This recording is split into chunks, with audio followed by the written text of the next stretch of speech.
Now I'm going to show you some common ways that people accidentally increase their knitting. Sometimes you'll see someone cast on this many and they work on it for a while and they'll go from this to this in kind of a short period of time. There are 3 ways that people commonly do this over and over again. I'm going to show you what those are right now. Okay, the first way is at the beginning of a row, sometimes this stitch right here will be really loose. And it's pretty common with new knitters. I'm kind of exaggerating it here so you can really see it.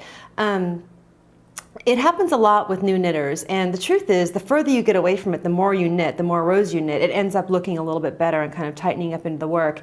But when you're ready to start a new row and this stitch right here is loose, there's nothing you can do to tighten it up since it's from the row before. So people pull on the working yarn, it doesn't really do anything, and so as a last ditch effort to fix it, they'll pull the yarn over to the back like this.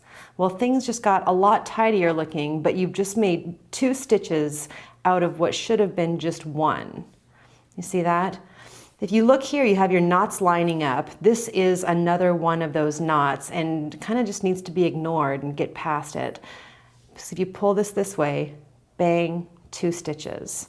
Okay, so that's the first way people accidentally increase. The next way is by leaving the yarn in front when you're knitting or in back when you're purling. Now, as you know, the yarn is always in the back when you're knitting and is in the front when you're purling. Now watch what happens if I leave the yarn in the front of the work to knit.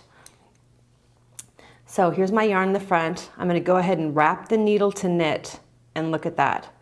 I've just put this fakey stitch on the needle. It's not a real stitch, there's no knot under it. It creates a hole in the work, but if you treat it as a real stitch when you come back the other direction, you've again increased by 1. Okay, you can imagine someone making all of these mistakes in every row and how many stitches they would have if they did that. Okay, the next way that people accidentally increase is by just not finishing the stitch all the way. Let me show you what I mean. Put the needle in and wrap it, and then instead of completely pulling that stitch through before you take the old stitch off the needle, they'll like kind of halfway pull it through, pull the old stitch off the left needle, and they're left with kind of 2 things on the needle that can be each be treated as stitches. So this first loop here is actually the stitch from the row below that didn't get worked, and this next thing here is the wrap for the current row that didn't get pulled through.